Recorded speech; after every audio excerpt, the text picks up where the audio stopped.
Everyone, good afternoon, sir. This is our report, the job description and person specification. At the core of most recruitment and selection procedures are the job description and person specification. Job description. The job description is at the heart of any recruitment. Hindi ko makita. You undertake. It is derived from a thorough job analysis and it specifies exactly what the job involves. It is important in developing the person specification, and it can also be used as the basis of advertising and be sent to applicants requiring further information. So, yon yung job description, napakahalaga niya sa recruitment process.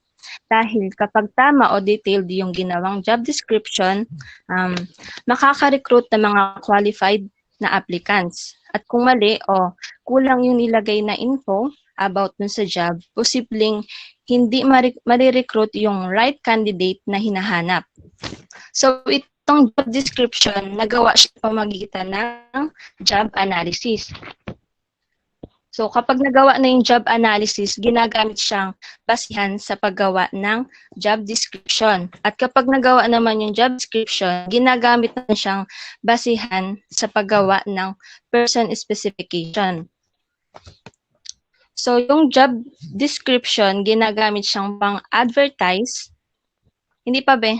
Hindi pa ako tapos. Balik ka. Ayan yan. So, yung job description, ginagamit siyang pang-advertise to attract people, lalong-lalo na yung ideal person na hinahanap. Nakakatulong ito para malaman ng mga taong interested dun sa job kung fit o suit ba sila dun sa job na yon.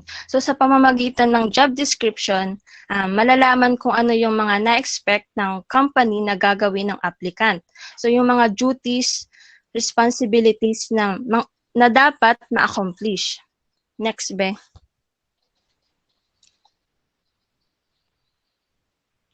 So, job description clearly define the duties and responsibilities associated with the job. It may include any constraints, for example, working at different location. It determines what tasks have to be done in the job and may be reviewed and updated to meet the changing needs of the organization. So dito, pinapakita ng job description kung ano yung mga kinakailangan o dapat gawin ng isang employee or applicant. Yung constraints, yun yung limitation or restriction, yun yung mga pag-control o paglimita ng mga dapat gawin sa loob ng workplace. Kung saan ka lang nagtatrabaho o kung ano lang yung posisyon na hawak mo, dun ka lang dapat. So, yung job description, lagi daw dapat updated. Dapat laging nare-revise o nababago para ma-make sure na accurate yung mga info sa current position na hinahanap. Lalo na't laging nagbabago yung mga skills na kinakailangan sa workplace or company.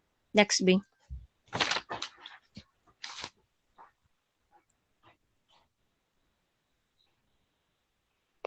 Next, Be.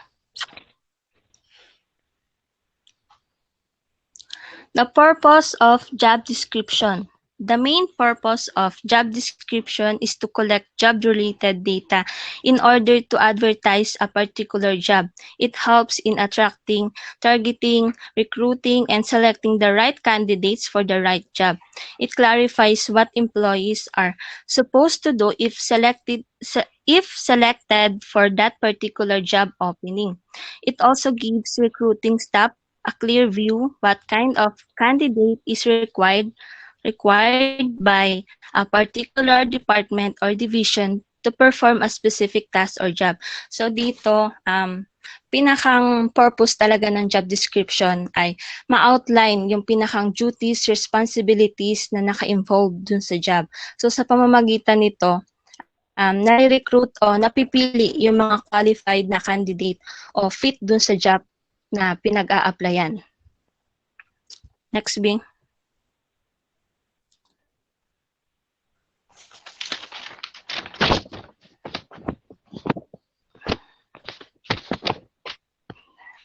Writing a job description. The job description describes the job and how it fits into the organization. A good description will include, so yun, job title. So yun yung position o trabahong papasukan. Yung kunwari, manager, secretary, assistant manager, or cashier. Yung location, department, and areas of the business. Ito yung location ng workplace environment, kung saang department kabilang sa administration ba o retail services. The grade of job, if relevant. Yung grade of job, ito yung tinatawag na job level o job classification, kung junior o senior role. The overall purpose of the job. So, madali lang naman intindihin yun, yung pangkahalatang hangarin sa trabaho.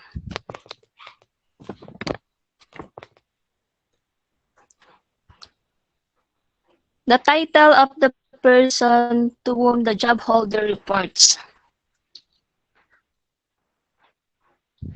Ito yung kanino naka-assign o na magre-report sa higher position like supervisor, yung nakakataas saan magre-report. So yun, the title of any employees who report to the job holder, kung sinong employee yung magre-report sa job holder o yung applicant. The main duties and responsibilities of the post. Prioritize in some way. For example, by order or by giving each a percentage weighting. So, yon yung main duties and responsibilities. Ito yung mga kailangan gawin o i-perform ng employee or isang applicant. Any other significant information such as special working conditions. Yun yung iba pang information about sa job, yung iba pang ina-require na gawin. Yung working condition, yun yung napakita kung ano yung environment na apagtrabahuhan, yung nature of risk na posibleng ma-encounter. Example nun is ma-expose sa araw, ma-expose sa iba't ibang customer o katrabaho. Date of issue. Ito yung kailan ginawa o nilabas yung job description. Next, B.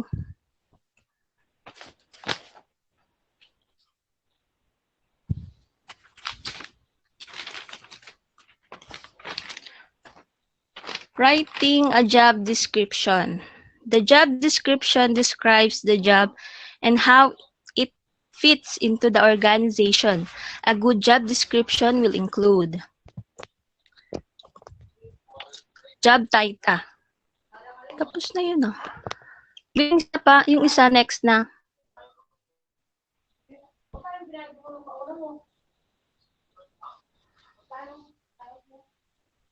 Kasi na yun.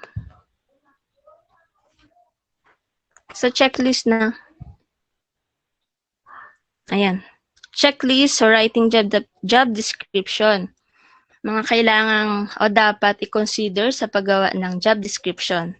So, yun, check that it does not oversees the importance and scope of the role.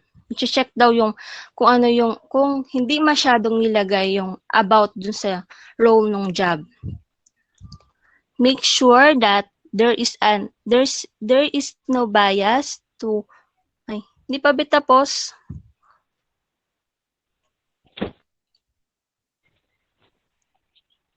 Balik ka, be.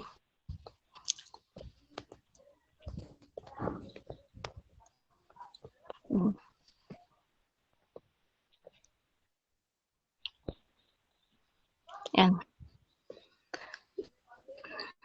Make sure that there is no bias in terms of gender, age, hindi ko makita. marital status or disability. Dapat daw walang inapaboran. Dapat open sa lahat, mapababae man, lalaki, tomboy o bakla, matanda man o bata, may kapansanan man o wala. Dapat lahat bibigyan ng fair or equal opportunity na makapagtrabaho. Ensure sexist language has been avoided. Dapat daw walang malalaswang salita kasi dapat formal. Checklist B na to, yung nandito sa screen ko. Oo, be. Yun nga yung na-report ko. Make sure the language is clear and is easily understood by someone from outside the organization. Dapat daw malinaw yung mga salita. Madaling maintindihan ng mga taong nakakabasa sa labas ng organization.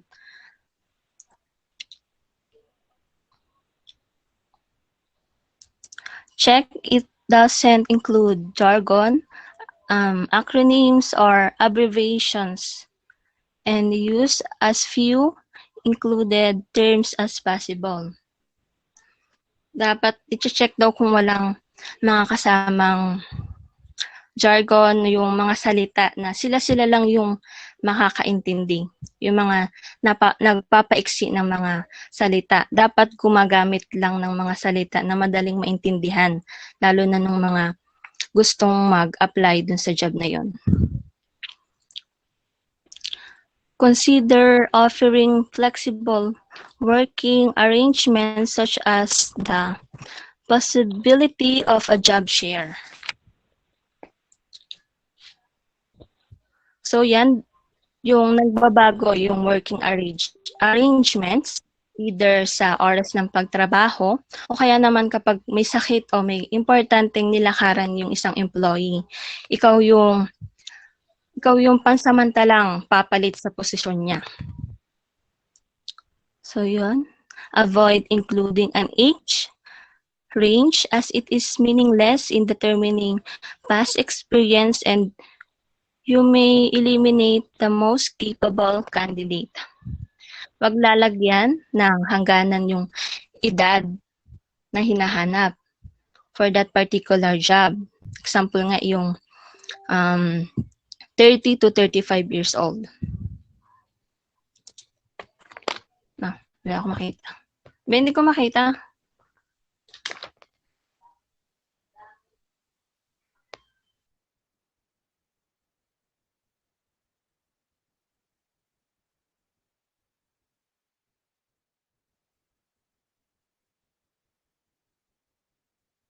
Okay Audience. Okay na ba? Make sure the audience it is aimed can easily understand it. So yun dapat madaling intindihan ng mga candidate o target person na hinahanap para malaman kung naka-align ba yung skills na meron sila para dun sa job. Yan. Okay na ba? Next.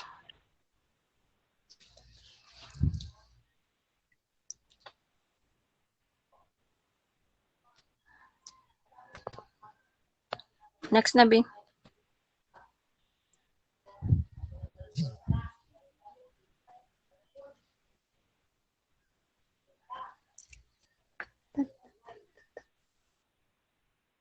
Next B.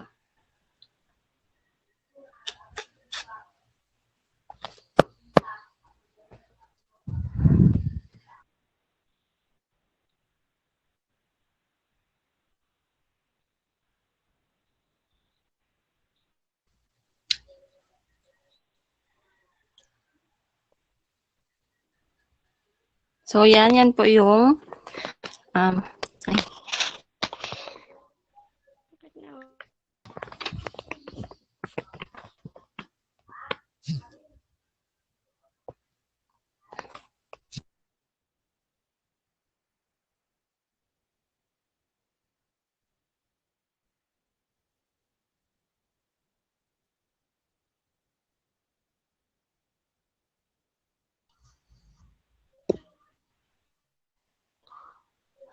Job title, sales executive, location, working on the shop, um, counter in a busy warehouse in Doncaster with hindi ko makita,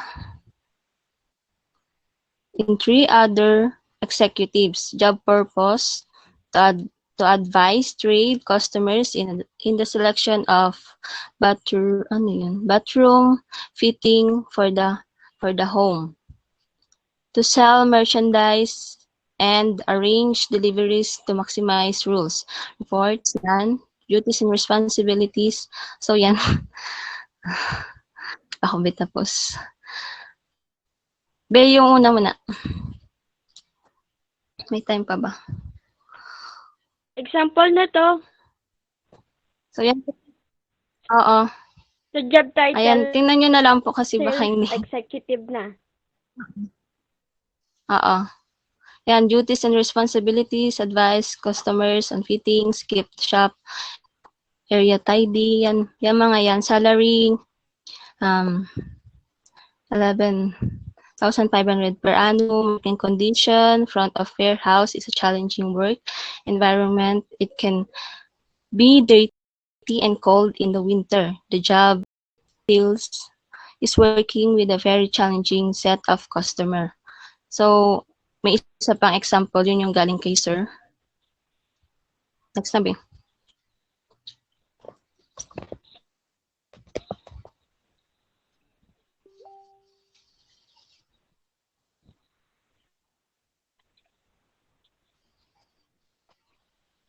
Next ba? Yun na ba?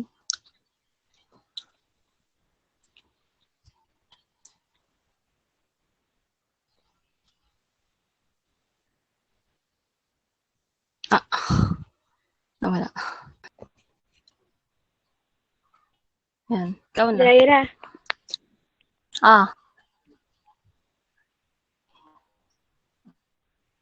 Zaira. Bakit?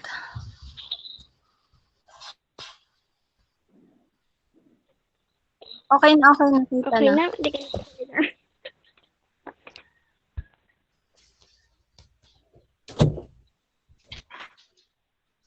Wala.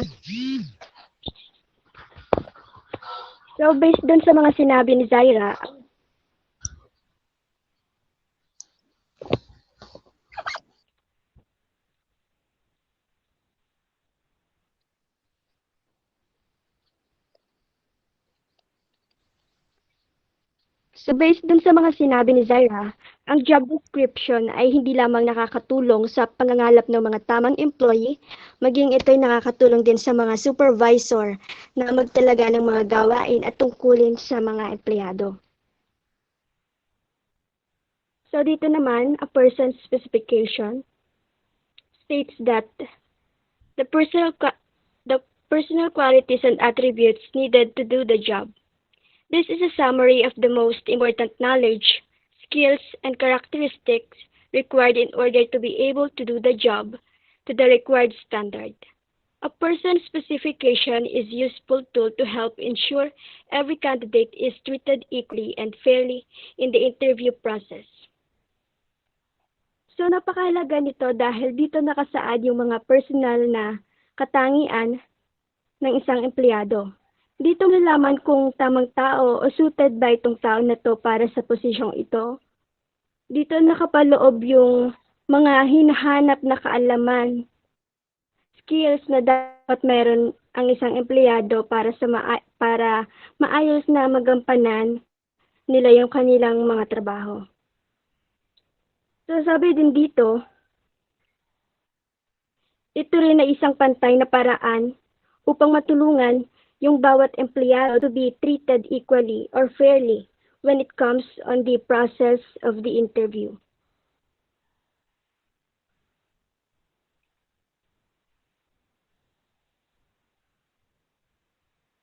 The person's specification is used as the basis of the selection process.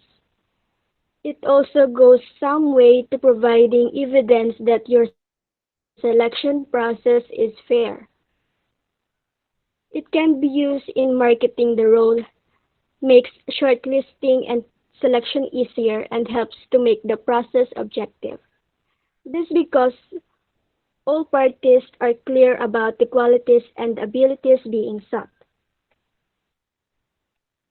Ang person specification ay isang mainam din na ebidensya sa maayos at patas na pagpili ng mga tauhan para sa isa nasabing trabaho. So halimbawa nito, kung ang iyong specification ay nangangailangan ng isang taong may mahusay na kasanayan sa computer, so kakailanganin mong maglagay ng isang maikling introduction pagdating sa computer system ng iyong negosyo. So it can also assist with creation of learning and development plans where they perhaps didn't have certain desirable skills.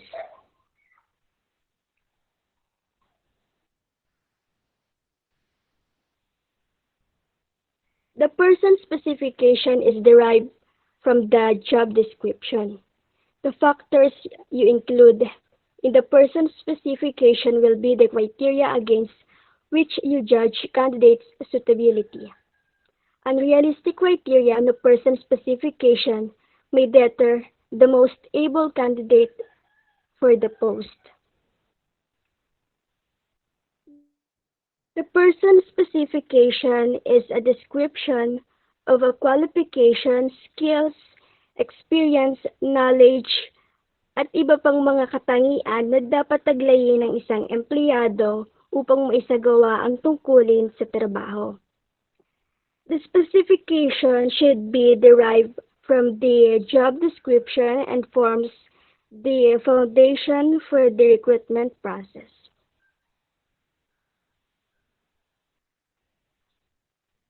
Widely known formats in developing a per specification. First, Rogers 7-point plan. Physical makeup, attainments, general intelligence, special aptitudes, interest, disposition, circumstances. Fraser's five-fold grading. Impact on others, qualifications or acquired knowledge, innate abilities, motivation, adjustments, or emotional balance.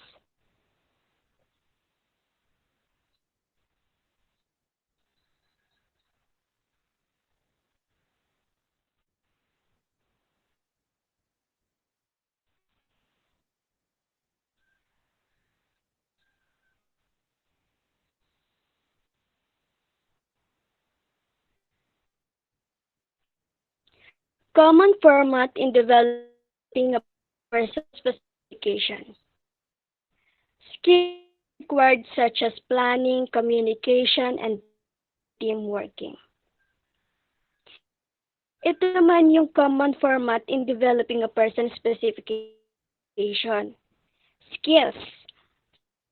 Sa pagtatrabaho, siyempre kailangan ng talento o kasanayan, hindi yung plano ka ng plano pero hindi mo naman alam kung saan patutungo yung plano mo. Siyempre, kailangan ding pag-isipang mabuti. Ganon din sa pakikipagkomunikasyon. Halimbawa, ako as a recruiter, kung nakatahan ka lang dyan, patingin-tingin, mayroon kang kakayahang gawin ng isang bagay, siyempre, kaya nga tayo naghahanap ng trabaho. Yung alam natin, kaya natin. Experience such as previous types of job and relevant interest. Yan, ibig sabihin, nadagdagan na yung ating kaalaman. Hindi man magiging ganon kadali yung trabaho para sa atin. At least ay andun yung mga natutunan natin sa past na trabaho natin na maaari nating i-apply up to present. Kaya napaka-importante na ma-experience ka. Educational qualifications, professional qualifications, technical skills. Ang edukasyon ay may mahalagang papel sa parehong paghahanap ng trabaho at pagpapanatili nito. Ang education qualification ay maaari ding magbukas ng pintuan or opportunity sa mas mataas na sweldo. Mas nakakapagpasigla dahil mas marami pang gantimpala sa kanya-kanyang career. Special requirements. Ito naman yung physical na pangangailangan sa trabaho, like yung license.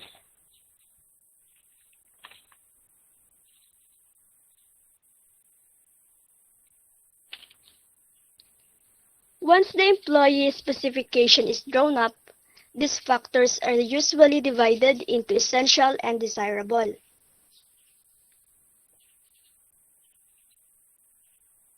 Essential are those criteria a candidate must possess to perform the job. Skills and qualifications are nearly always essential and will be the main things to use for shortlisting. Desirable are those that may allow a candidate to perform better in the role than nice to have.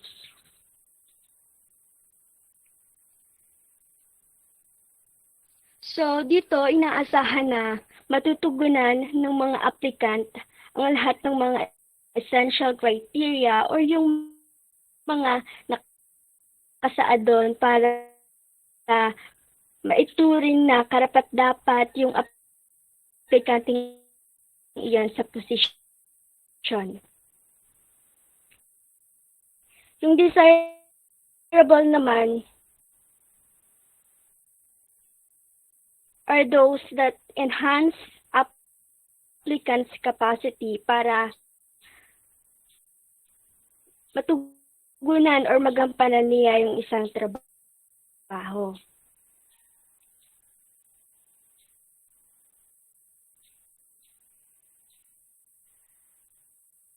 Checklist, putting together a person's specification.